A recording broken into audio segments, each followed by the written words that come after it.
So I'm here with SAG AFTRA Chicago local president, Charles Andrew Gardner. You may have seen him on shows such as The Chi and Chicago PD. How are you doing today? I'm good, man. How are you? Man, I'm excellent. Starting things off, growing up, how would your childhood friends describe you? Oh man, it's funny that you asked that. So I went to this spot called ETA in Chicago, and it was like a theater where we could do plays, and then also there was training for like younger kids and also adults. But I started there when I was 9 years old, and they used to call me Serious Charles, man. They used to call me Serious Charles, and one of my acting teachers told me later on that it was because I was always so serious about the craft. I would like get there, I wouldn't be playing around, too much. Like you play around as a kid, but like not too much, and just really focused on the art, man. So I think they described me as serious and about my business. Man, and that has definitely paid off for you. Looking at some of your credits, when did you decide pursuing a career as an actor was for you? I mean, it came in waves, like I knew when I was about 8 years old that I wanted to be an actor. And so that's how I ended at ETA. Like I saw a play there, Kasimu and the Coconut Palm. And I begged my mom to put me in classes. And so she did when I was 9. And so I knew that was that at that point. And then I had another phase right when I was in college. And it wasn't even really like to keep going with acting. Like I had been acting since I was 9, and I told my mom I wasn't gonna go to college, and she was like, "Yeah, no, then you're not gonna be able to stay in this house." So I went to college, but I had a moment where it's just like, do I go and do I try to pursue without a degree, or do I go and get a degree and get a BFA and go that route? And I'm really glad that I did. Go and get a BFA. So those are really the two times. It was just like, man, this is what I'm gonna do. Definitely. Tell me about your first audition. First audition. At ETA, we really wouldn't audition for the roles. It wasn't until I was going into my freshman year in high school, and I had done, from 9 to 13, 14, whatever age, of like their Saturday student performances. And then they had a play where they were looking for a 13-year-old, 14-year-old young actor to play on their main stage, on the main acting theater part. And so I auditioned for that, man, and I got it. And it was really cool. So I was 14 years old, and I felt confident because, I was using all the skills that I had learned for the past couple of years. And one of my theater teachers was the director. So it felt comfortable. It felt like, like I could act and perform for him because I knew him so well, which was really cool. It was a really cool experience. What about the first time you booked something?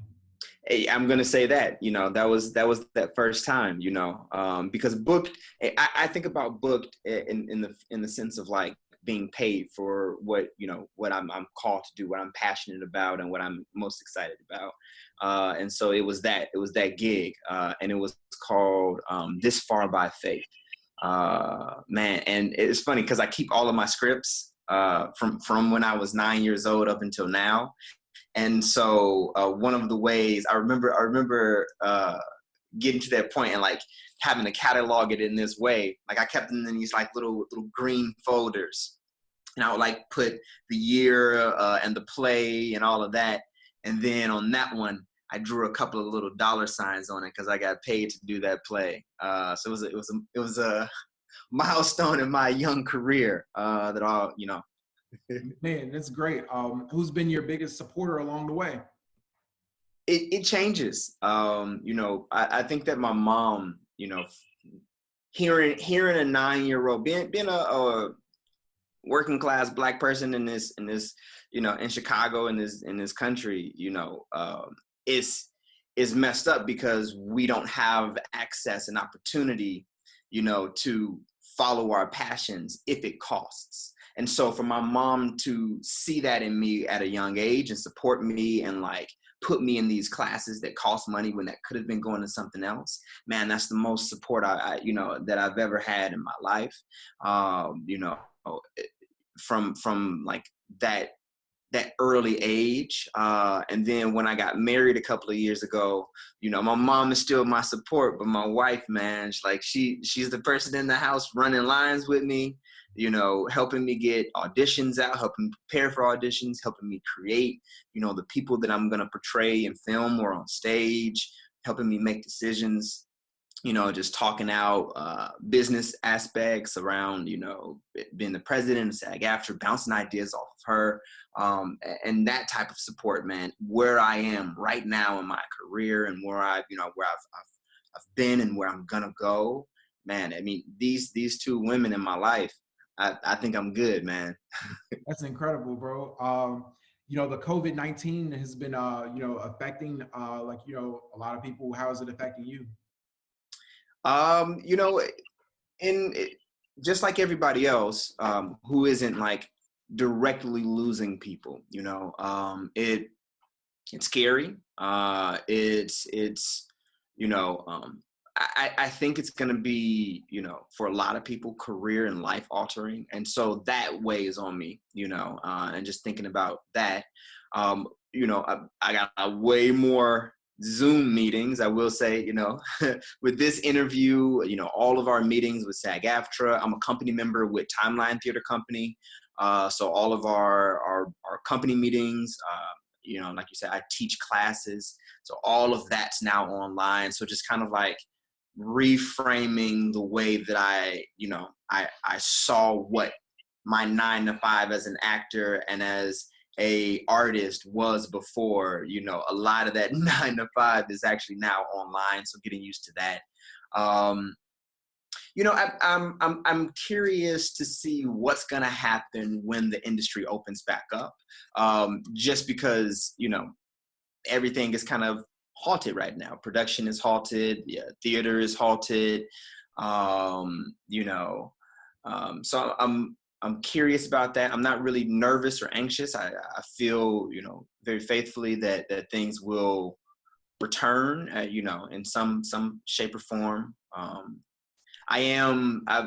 We bought a fixer upper a year ago, and so now like that to-do list that's like, I got auditions, I can't do that, I gotta go see this play, I can't do that, I gotta go do this, all of that's like, okay, where do you got time now?